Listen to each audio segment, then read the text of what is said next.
me of my messy room. I'm extremely sorry. I had 8 people over this weekend, so it was a mess.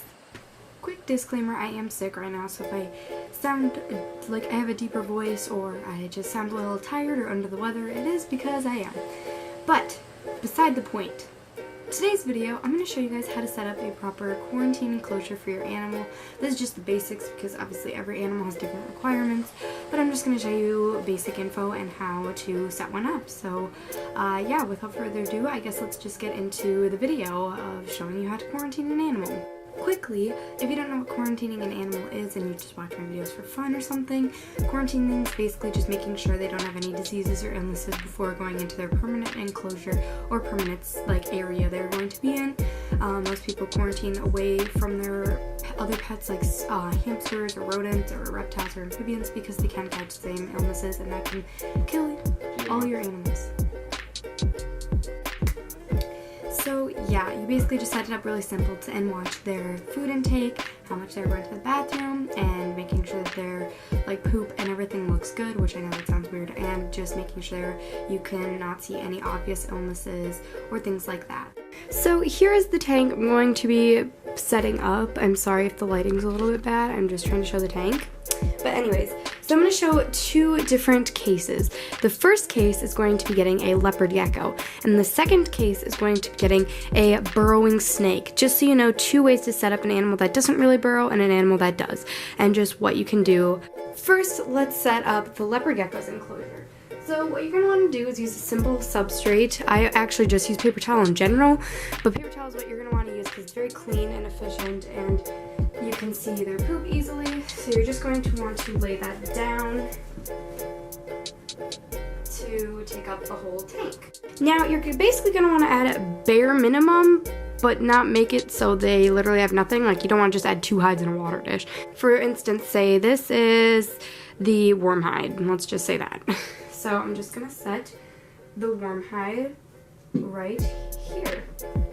And then just say this is the humid hide. So I'm just going to take this. I know this is for like a warm or cool hide. I know you can't really use it as a humid hide that well, but I'm just going to set it right there. And then you're going to want to add obviously a water dish. So just make sure it's the size, like if it's like a leopard gecko that they can drink in. So I'm just cornering that. You can put the water dish wherever you want. And then I'm just going to add 2 fun little decorations to keep it interesting for the gecko, but make sure that it's not too much and there's too much going on. So I just added a little piece of cork and a plant, and then obviously you're going to add the heating and the gecko and just watch them for about, some people do different timing for quarantine. The minimum is a month and you can basically go as long as you want, but I would probably say the maximum is 3 to 4 months. So I would probably do 1 to 2 months. 2 months is probably pretty good, but that is basically what you're going to want to do.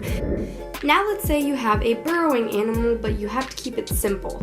So basically, say I keep this exact same setup, exactly how it is, the heating, and I want to add my snake, but it would just be kind of rude to not add some type of burrowing thing for the animal that likes to burrow to feel safe. So I'm not going to fill it actually because I don't want to take it back out, but I'm just going to take my, say, aspen substrate, which I know this is not good for a Kenyan sand boa. Like, I know aspen's good, but not this type, I don't believe. I don't know. Maybe it is. But I would use a different type of aspen. But anyways, you're going to want to fill just where the heat source is. So say this is his heated area.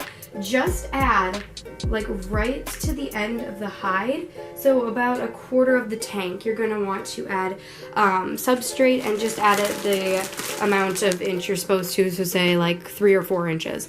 Add it up to there, and you can always add more once they're out of quarantine, but just so they can burrow, but you just don't want to add too much.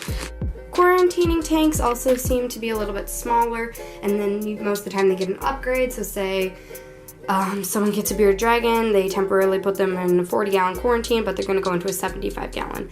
I hear some people that do full setups, like this would be the whole tank for a leopard gecko, but they're just going to go in there, but then you're going to add more decorations and enrichment later on after they're done with quarantine. You can do whichever one you want, it doesn't really matter, just they're going to probably get a lot of extra space. So yeah, just make sure it's filled comfortably and they feel secure, but there's not too much, and it's easy to clean weekly and take out and everything like that.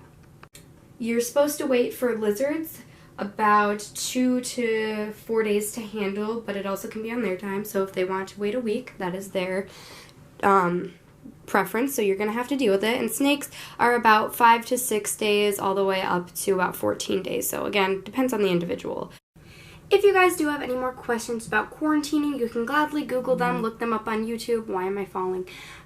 Or you can definitely ask me in the comments, and I'll try to direct you to someone if I'm unaware, but otherwise I will answer myself. I also just quickly want to introduce you to someone. I'm probably going to make a full-on video about bonding my 2 toads together, but now I have a second toad. I don't know if I'm keeping it for sure. It was Savannah's. Savannah had a toad like Mark. They are either siblings or else they're just together. We found them together. But her parents would not let her have it inside, and it's starting to get kind of cooler out, and she obviously didn't want it to die outside from being too cold. So I took her temporarily. She's in her quarantine right now. So she just has a paper towel substrate, and I'm going to put them together because toads are actually quite social. They have met, they do perfectly fine together. Did you just have to jump out of my hand? But yeah, this is Samantha. We can't tell if she's a boy or girl. She sometimes croaks and she sometimes doesn't. So yeah, that is Miss Samantha. We're gonna call her a girl. I'm gonna call her a girl, even if she croaks sometimes, and sometimes she doesn't. She can be, I guess, whatever she wants, but here she is.